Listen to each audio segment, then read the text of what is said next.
Good morning, children. Today we will start a new chapter number 6, squares and square root. So firstly we discuss about squares, then हम square root के बारे में discuss करेंगे. So square का formula, area of square का formula सभी को पता होगा, sine into sine. Similarly, one square, ये one के ऊपर एक power लिखी हुई है 2, उसे हम कहते हैं square. One का square means हम one को कितनी बार लिखेंगे? 2 टाइम लिखेंगे. 1 मल्टीप्लाई 1, तो 1 इंटू 1 कितना होगा? 1. 2 का स्क्वायर मतलब 2 को भी कितनी बार लिखेंगे? 2 बार, तो 2 मल्टीप्लाई 2 4. 3 का स्क्वायर 3 इंटू 3 इट्स 9. 4 का स्क्वायर 4 मल्टीप्लाई 4 इक्वल्स टू 16. ऐसे ही अगर 7 का स्क्वायर दिया हो तो क्या लिखेंगे? 7 मल्टीप्लाई 7 49. 9 का स्क्वायर हो तो 9 इंटू 9 81, और अगर 10 का हो तो 10 इंटू 10 100. अब ये तो इजी था. अगर आपको इससे ज्यादा बड़ी डिजिट हो तो हम उसका स्क्वायर कैसे फाइंड करेंगे? फॉर एग्जांपल 24 का स्क्वायर, तो 24 इंटू 24. बट आपको पूछा हो कि इसकी लास्ट डिजिट क्या होगी, मतलब यूनिट प्लेस क्या होगी, तो इस डिजिट के हम यूनिट प्लेस देखेंगे. वो क्या है? 4. 4 का स्क्वायर कितना होता है? 16. मतलब इसकी यूनिट प्लेस क्या है? 6.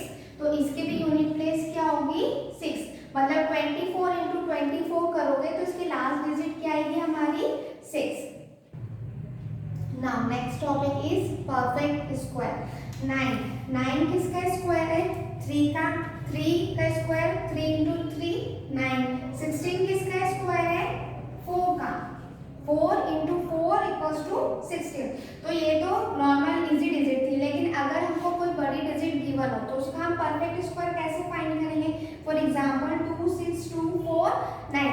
अब ये परफेक्ट स्क्वायर है या नहीं, ये हमें कैसे पता चलेगा? तो हम क्या देखेंगे? इसकी लास्ट डिजिट यानी कि यूनिट प्लेस. यूनिट प्लेस क्या है? 9. तो यहाँ पर किसी भी नंबर में लास्ट डिजिट 9 आ रही है क्या? आ रही है.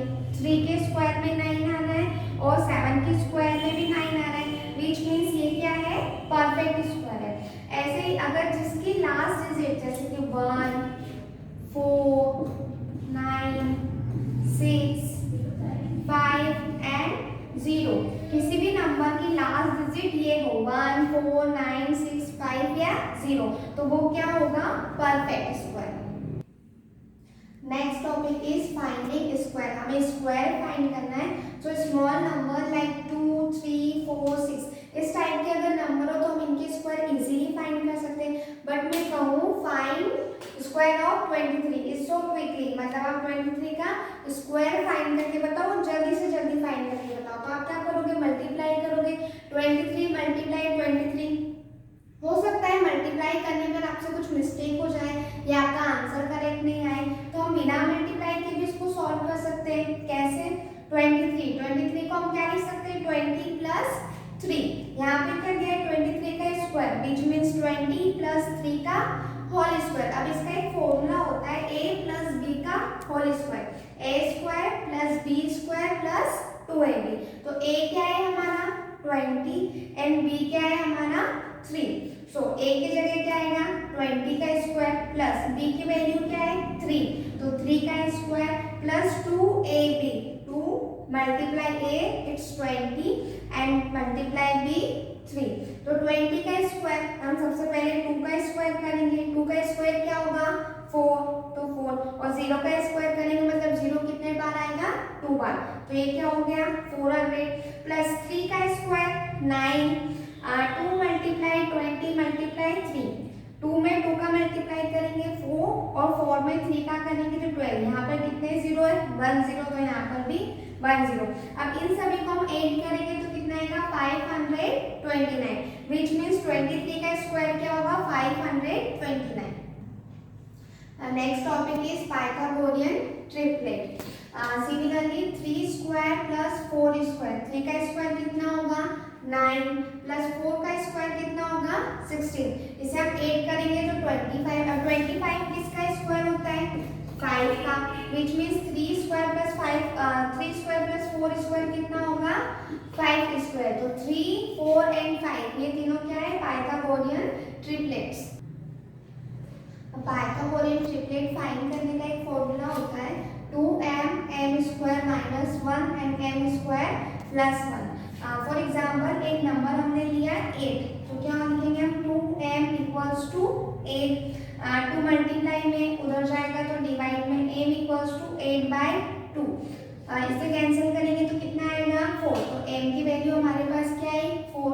Next m square minus 1. अब m की वैल्यू हमारे पास क्या है 4, यानी हम इसमें पुट करेंगे तो 4 स्क्वायर माइनस 1. 4 का स्क्वायर कितना होगा 16. सो 16 माइनस 1 इक्वल्स टू 15. थर्ड है m स्क्वायर प्लस 1. सो m स्क्वायर प्लस 1, m की वैल्यू क्या है 4. 4 का स्क्वायर प्लस 1, 4 का स्क्वायर कितना होगा 16.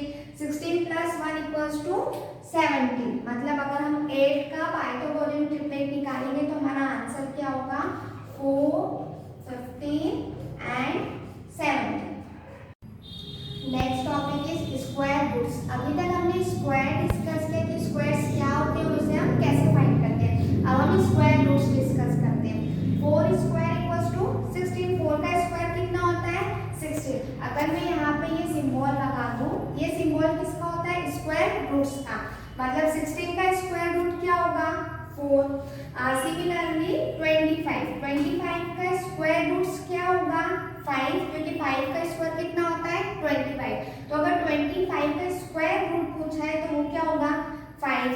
49 का स्क्वायर रूट 7. ऐसे ही 10 का स्क्वायर क्या होता है 100 होता है.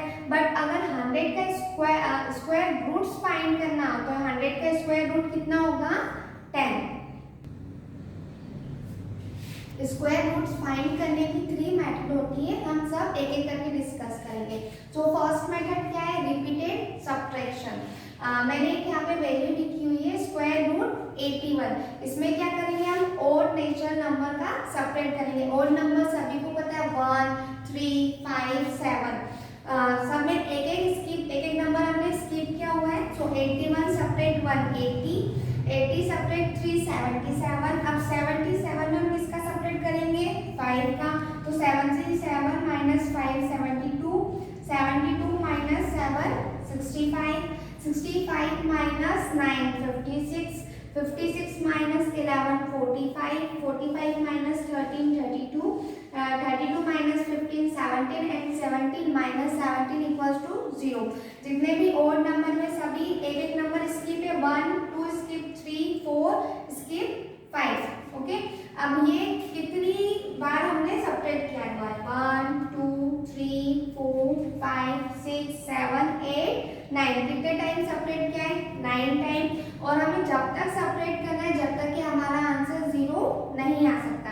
तो 81 का स्क्वायर रूट क्या होगा 9. 9 क्यों, क्योंकि कितनी बार सब्ट्रैक्ट हुआ है 9 टाइम सब्ट्रैक्ट किया जब जाके हमारा आंसर क्या आया है 0. तो 81 का स्क्वायर रूट क्या होगा 9. Next topic is prime factorization. अब प्राइम फैक्टराइजेशन मेथड से हम स्क्वायर रूट कैसे फाइंड करेंगे. So first number is 324. 324 का हम क्या करेंगे सबसे पहले फैक्टर निकालेंगे. तो 2 1 जा 2, 2 3 जा 12 एंड 2 2 जा 4. देन 2 से डिवाइड हो रहा है तो 2 8 जा 16, 2 1 जा 2, 3 3 2 जा 6, 3 7 जा 21, 3 9 जा 27, 3 3 जा 9 एंड 3 1 जा 3. अब हम जो हमने फैक्टर फाइंड किया है इसके हम पेयर बनाएंगे.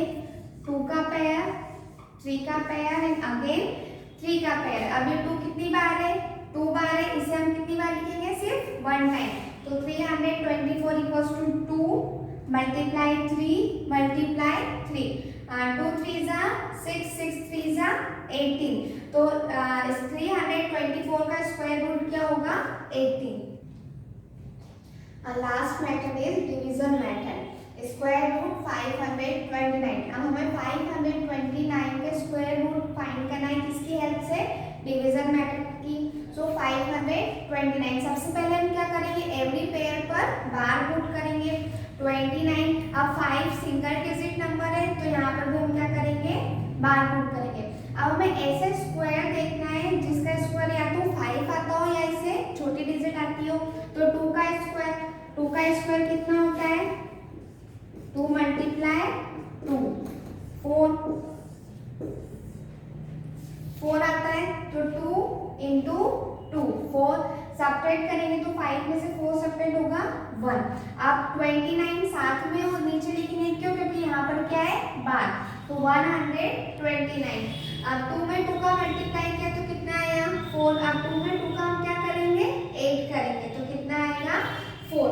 अब हमें ऐसा स्क्वायर देखना है जिसका क्या आ जाए हमारे पास डिजिट 129। इसके लिए हम क्या करेंगे, यूनिट प्लेस लिखेंगे।